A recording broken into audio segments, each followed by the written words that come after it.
city, but with the Father and the Holy Spirit, who live and reign now and forever. Amen. Let us bless the Lord. Thanks be to God. Well, today we're delighted to have Mary Demmler with us. Mary is one of my dear friends, and it's always, as I said yesterday in worship, it's always such a joy to bring my friends here to share my friends with my friends here, the good people in Columbus. Mary is an Episcopal priest. She is currently the chaplain at Raven Gap Nakuchi School, which no doubt she will tell you something about. She is a native. Well, she was born in South Carolina, but she grew up in Georgia in the Gainesville area on a family farm, I believe. She has an undergraduate degree from Washington and Lee, and then she went to Duke Divinity School, and then she was ordained in the Episcopal Diocese of Georgia, served for a while in Valdosta as a campus chaplain and also in a parish church there.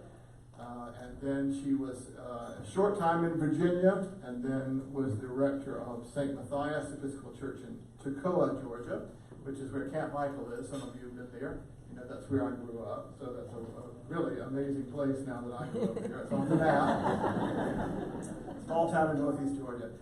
And from there, now Mary is at Raven Gap and enjoying a new kind of life, I think. Mary's husband also is a history teacher at Raven Gap Nakuchi, and they're raising their three children there, and they're having a great time. And her family has been here with her for a couple of days in Columbus, roaming around downtown and staying in an Airbnb here and enjoying all the fine food that we have in Columbus, which is great.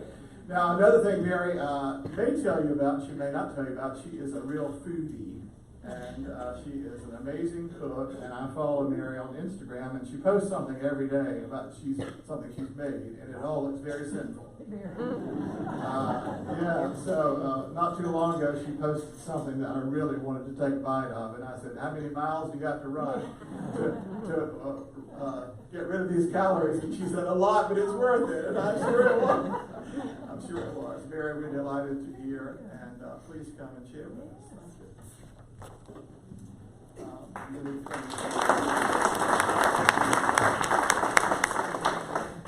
It is my absolute honor to be here, privilege, and such a treat. Tim and I do keep up on Instagram especially and have the most fun, I think, on that through that medium and keeping up with each other. I do cook a lot. One of my projects is not at all to do with my talk, but I'll let you know about it since he brought it up. Prayerful Kitchen has been a project of mine for several years now, and so it's I sort of talk some about how cooking and preparing meals and hosting people in our home is a form of prayer and meditation. So I do work at Raven Gap Nakuchi School, which is an international day and boarding school. We have over 50 countries represented in our student body, and those are students coming directly from those countries, which means at any time we might have a child of a Chinese millionaire sitting next to someone who grew up in an orphanage in Afghanistan. So it's a pretty awesome place to be. In the meantime, my three little children from Georgia just are right in the middle of all of that.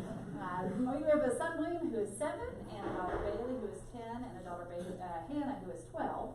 And they are full of spring break energy. We're in the middle of our spring break right now, which is why they're not in this room right now, because it's just their energy would fill the space. We have 5 extroverts in our family, and we spread the wealth out to anybody. So they are investigating and continuing to enjoy Columbus, which is fantastic, by the way. You've got a great city here. I've never really been here to visit, but it's wonderful. Great restaurants and a fantastic downtown area. We went to the Infantry Museum, which is, I mean, more people in Georgia need to know about that museum. It is a world-class museum. We have history buffs. My husband's a history teacher, but also my kids love history. So we always visit the museums wherever we are, and just really enjoyed our time there yesterday. So thank you for welcoming us into your city. All right, who's ready to talk about sin and temptation? Yay!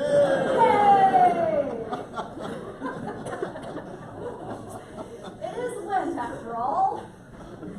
So when Tim invited me to be here, he said that kind of loosely, the theme, I'm pulling up the collect for us, the theme for these is going to be the first collect, or the collect from the first Sunday in Lent. And and it's just all full of such goodness, isn't it? Almighty God, whose blessed Son was led by the Spirit to be tempted by Satan, come quickly to help us who are assaulted by many temptations. And as you know the weakness of each of us, let us find you mighty to save. Well, that's just lovely, isn't it? Thank you for reminding me, Lent. And then, of course, who could it help but love? Psalm 51 from today, from our order for service for noonday. If you had forgotten anything about Lent and our focus in thinking about reconciliation, repentance, and naming our own sinfulness, wash me through and through from my wickedness and cleanse me from my sin. For I know my transgressions, and my sin is ever before me. Against you only have I sinned and done what is evil in your sight. Hide your face from my sin and blot out all my iniquities. Okay, that's lovely. So let's talk about sin and temptation. My favorite kitchen towel, because I spend a lot of time in my kitchen, so I have lots of towels and funny things. And my favorite one says, "Lead us not into temptation. Who am I kidding? Follow me. I know a shortcut." Usually with lots of food. By the way, I do cook a lot, but we eat on campus in the dining hall, and what allows me to cook all those terribly sinful things is I'm also a dorm mom for about 20 junior and senior boys. And they're just at that right age that they can eat anything that they want to. So I take food to them all the time. So when I cook, we eat a couple bites at our house, and then I hand it off to them. They also then make me show up at the gym every morning. So it's a symbiotic relationship. But that's my favorite kitchen towel that I have that hangs in my house quite regularly, and sometimes it's hanging out of my hip pocket too when I'm cooking. And what happens with us, I think, it's funny to say let's talk about sin and temptation, in part because who wants to do that? But also because therefore we don't do that. You know, we don't talk about it at all. I think for a variety of reasons. One is if I talk about it, one, I don't want to sound like I'm condemning you. Moreover, I don't want to be condemning myself. It also makes me very uncomfortable because if we start to talk about it, I might think of some things and start to feel bad about myself. And four, that's just not fun.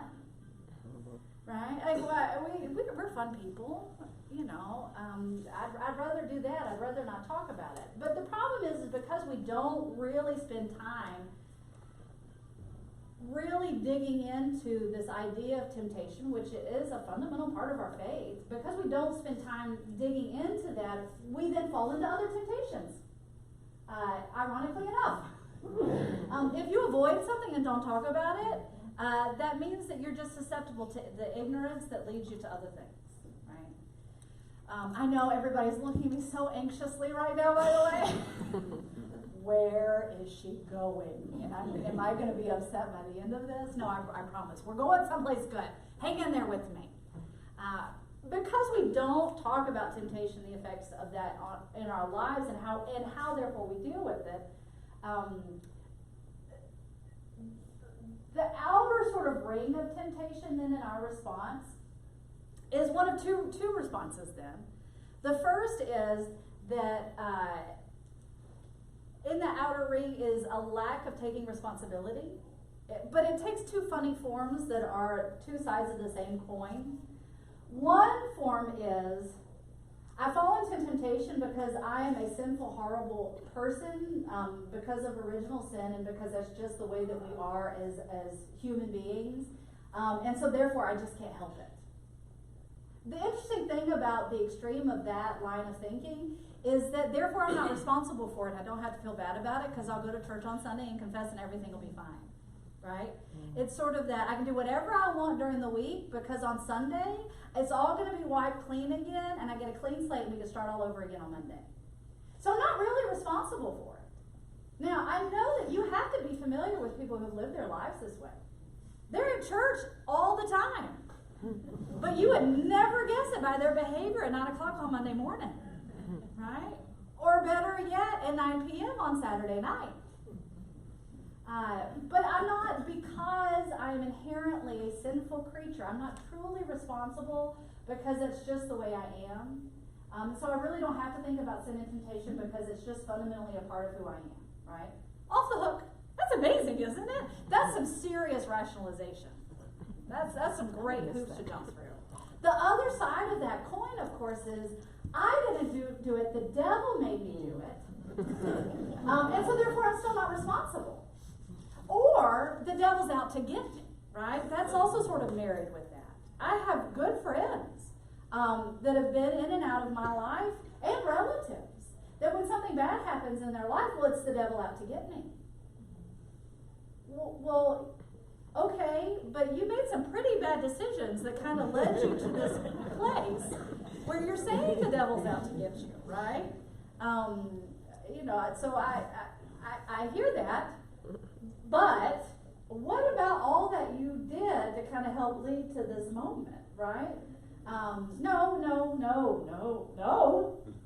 I don't want to think about that. I'm not responsible for it, right? It's the devil. The devil's out to get me, so therefore I don't have any responsibility. I'm just going to pray that God will save me. I'm not responsible, right? Isn't that interesting? They're both, like I said, two sides of the same coin that then advocate as a responsibility, right? Therefore, it's not up to me. There's no change I can make either. It's just fundamentally a way things are. That's tidy. That's very tidy. That's, of course, not the way it works. Because we know that we have agency in our lives. We are able to make decisions. We make actions. Otherwise, what's the purpose of knowing that we have the capacity of performing good works, Why do we value charity then if we think we're not in control of anything? So I think we can set those aside and agree that, well, that's not really where we need to land in thinking about our lives with temptation and sin. Great. Darn it, that means we're on the hook. Now, the problem is that then one step in from that circle, right, is a circle that's laden with shame. Because we do start to take responsibility, but it's in the form of, I am a horrible, terrible human being that screws up, and it's my fault I screw up, but I screw up because I'm a terrible, horrible human being who screws up, because I'm a terrible, horrible human being who screws up. I'm fundamentally flawed, but it's my fault I'm fundamentally flawed, and I can't do anything different about it, but that's my fault, because I do have agency. Do you see where I'm going? It's a downward spiral, and it's awful, and I would wager all of us have been in that spiral at some point in our lives, right? I love the work of a great Episcopalian from Texas, Brene Brown, who is magnificent. If you do not know her, you need to. She's done a lot of work. She's a sociologist and an author, and she's done a lot of work about shame and the negative effects of shame in our life. And what I love, one of the things she does in her work is she differentiates between shame and embarrassment, which is very helpful. It's been very helpful for me. That embarrassment is, ooh, I made a mistake, how embarrassing, right? Like, I performed bad behavior. I'm a good person, but I made a mistake, how embarrassing. Versus shame is, I am a absolute screw up who therefore makes mistakes, right? That the bad behavior, the mistakes I've made because I am fundamentally flawed. That's shame, right? Which is so painful and so hard to bear, but it's something that we do. We do it to ourselves. I work with pre-Kers through 12th graders and a whole community of faculty and staff members. And I can tell you every age, our youngest ones, even our little pre-Kers, they know what shame is. Our pre-Kers don't understand what a chaplain is, by the way, but they know my name is Mary and I work in a chapel, so therefore they call me Chapel Mary, which is adorable. And so even in conversations with them, Chapel Mary, I'm such a bad boy. No, you're not a bad boy. You just made a mistake. No, I'm such a bad boy. Those are seeds of shame. It starts that early. I'm a bad person, therefore I did a bad thing. No, God created us, said we're beautiful and that we are beloved. We are good people. We just make mistakes, right? Some of them really big. And that is terribly embarrassing. But I'm not fundamentally flawed. I'm fundamentally beloved. And the problem with sort of taking a step in from that immediate circle of dealing with our temptations and sin is that we just can get stuck in that cycle of shame. You know, if you believe that the devil influences what you do, and the devil didn't make you do it, but sure did influence you a lot, that shame looks like, I'm too weak. I should have never been so weak to fall in victim, right? And that's my fault because I'm a weak person, which is a fundamental flaw, right? To then the step in from, sort of the original sin argument, I should be strong enough. I know enough about that argument. I know enough about the way we are as humans. I should be strong enough to rationally resist temptation, and it's my failing that I have then fallen susceptible to it, right? Because I'm a terrible person. That's not helpful. Because there again, even though we have taken responsibility for our bad behavior, there again, it doesn't lead to change. Because we then stop at, I'm a horrible person, period. Which means I could control it, but I don't, so therefore I'm a terrible person, and we just kind of stop in that cycle, which is so unhealthy. It's so unhealthy. And it only serves to draw us farther away from God. If sin is the intentional turning away from God, a shame cycle can take you so far away from God. Right? Who just wants to claim us constantly and love us and tell us we're beautiful and amazing and can do phenomenal things because God gave us the power to do phenomenal things. You know, like God said, here's the world. Go. Do. Create. God trusts us with so much because God believes so deeply in us. And yet, we'll just stop, full stop, because we're so ashamed. Wow. Ooh, I don't like that either. All right? So what? So what then? So what then? Where do we land then with this fact that we do have the ability to make decisions in our lives? We are in control of our own behavior. We make great decisions. We make really bad ones. It's a part of being a human. So then what? So where do we land with all of this? And how do we own our nature as creatures who make mistakes? And where does that lead us, right? How then can we shape our behavior in a way that we're proud of where it leads us and we're proud of what we get out of it? Because truthfully, we're made to screw up. It's called learning. It's called learning. When we fail at doing something, not when we are failures, that's shame. When we fail, when we've tried something, we learn. We were created to be creatures that learn, right? We were created to develop and evolve, and to, you watch an infant learn to crawl and fall so many times. I love it. When we first had our oldest, I was so worried all the time. I hadn't been around babies. I was the youngest on both sides of the family. I had no idea what I was doing. And a friend of mine said, it's okay, babies bounce. And then I kind of got, like, I was like, they do not. And then I understood what she meant. Like, they bounce back so well. Like, they fall and just know that falling is a part of learning. Which was great when I fell down the stairs, not metaphorically, but literally, and broke my daughter's leg when she was 11 months old. That was an awful moment in my life. I was in stocking feet on bare carpet, and my leg came right out underneath me, and hers didn't. And it took us 3 days to realize she'd broken her leg, because she didn't cry that much, because for her it was a part of the learning process. Right? Like, she was starting to learn how to walk and sort of pull herself up. And for her, that was just a natural part of learning. For me, it was awful, and I still hate myself for it. But I've learned from it, you know.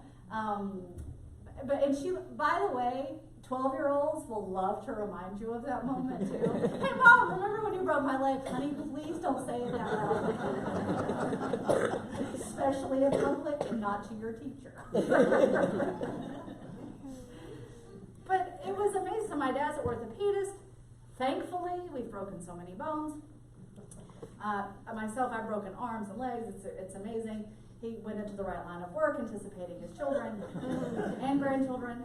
And so, took her to see him. He puts a cast on her. He's a cruel man. Cast came off, and I said, Daddy, is she going to be okay? Well, she'll always have a limp, honey. Oh, no. She's like, no, of course not. And I said,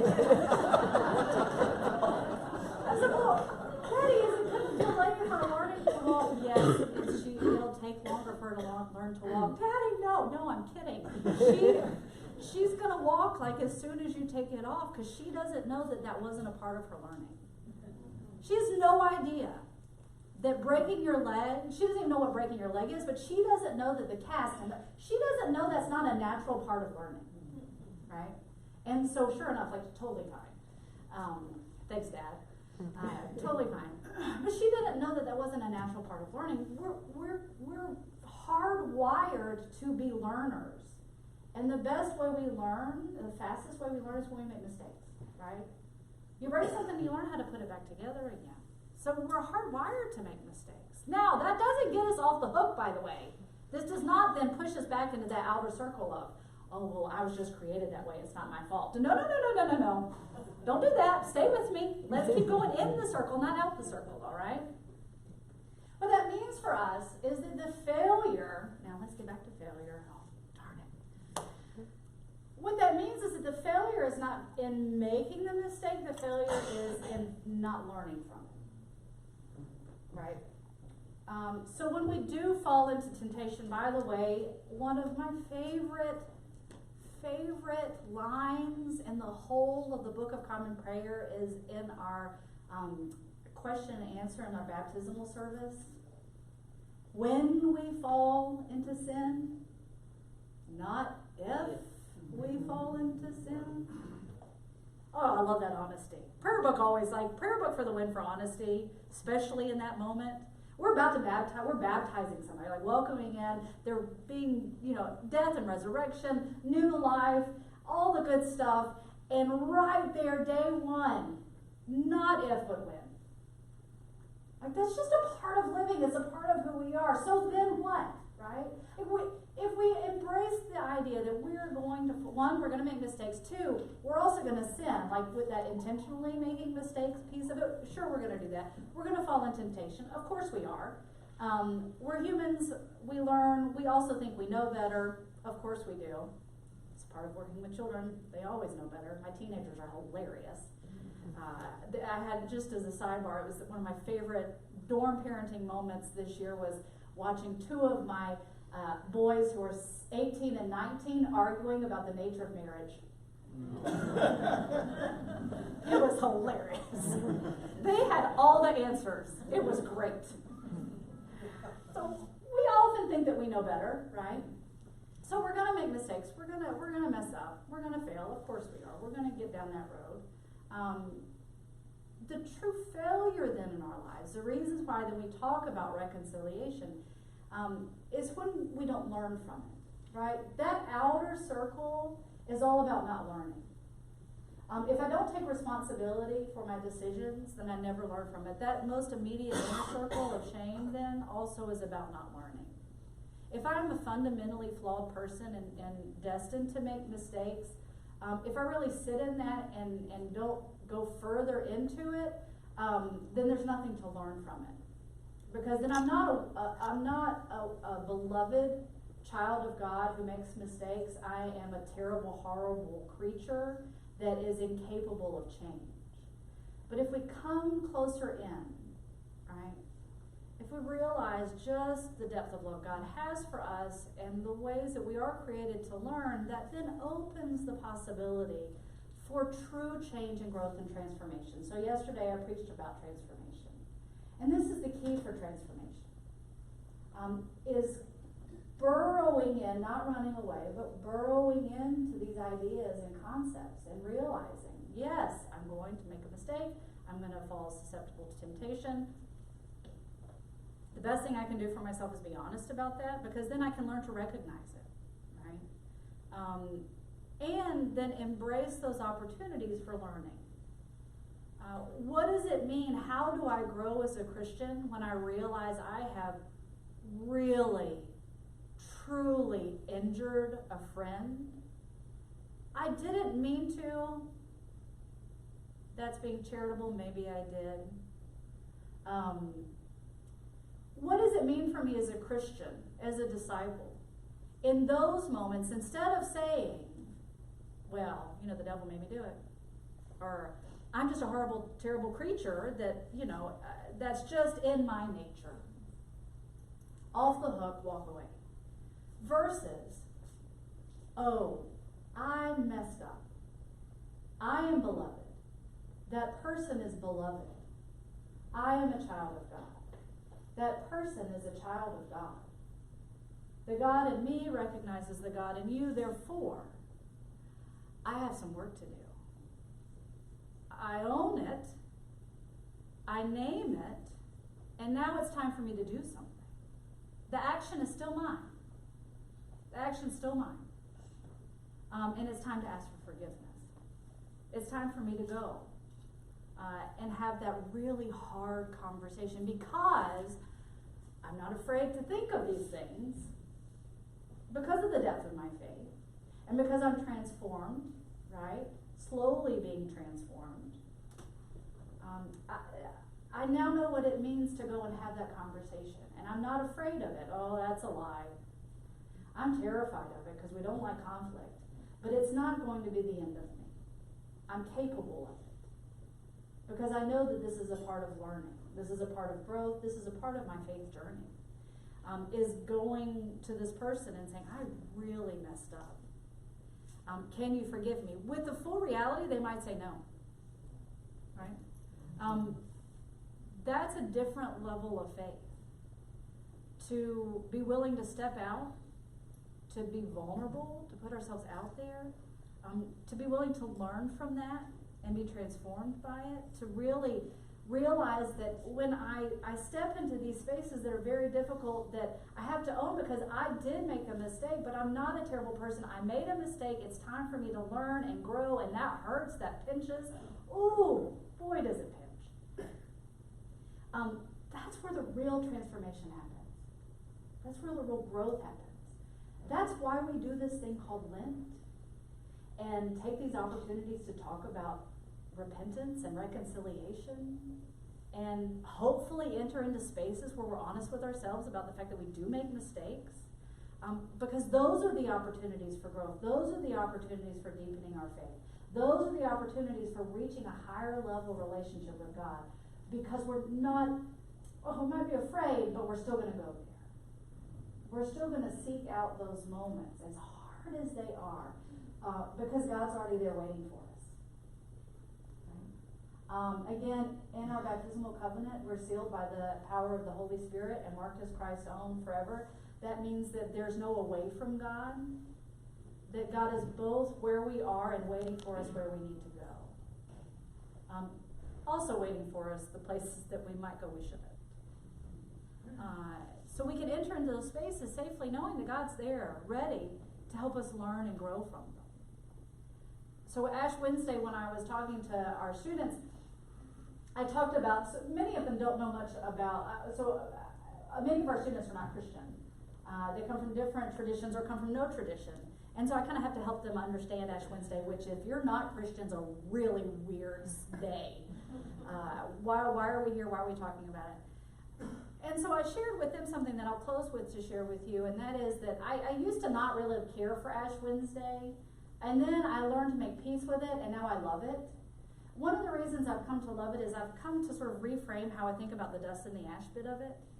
That when we talk about remember you are dust, and to dust you shall return, that always to me was, so you better get your life in order, right?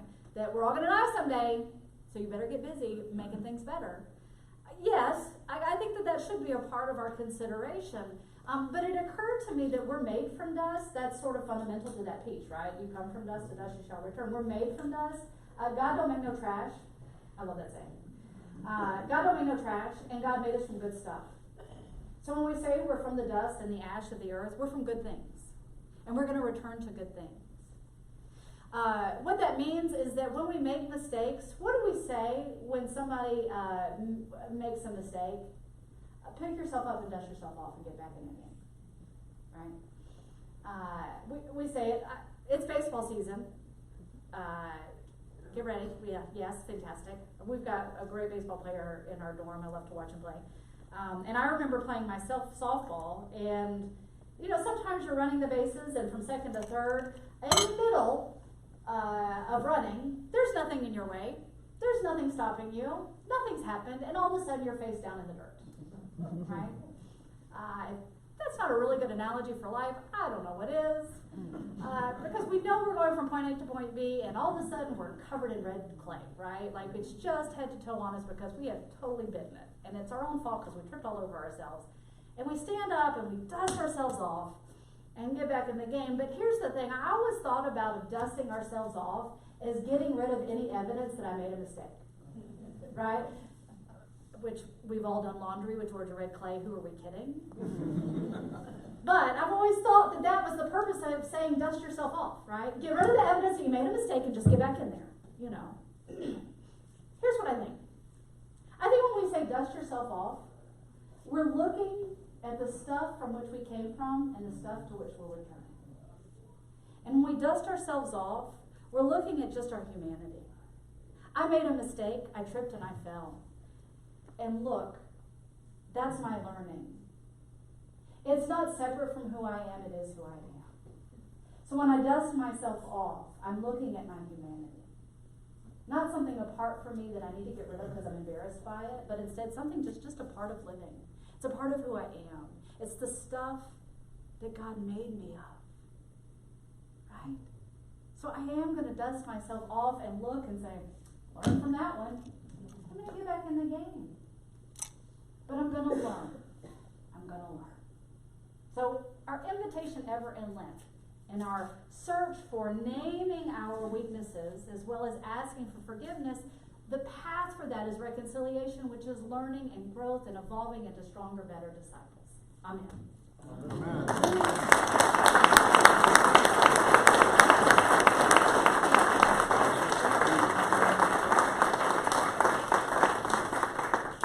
I'm only 2 minutes over. I think that's pretty good. Thank you again, Mary. And thank you all for being here. And thank you, Cooks. And next week will be Jimmy Elder from First Baptist. And I hope to see you all then. Go in peace to love and serve the Lord. Thanks be to God.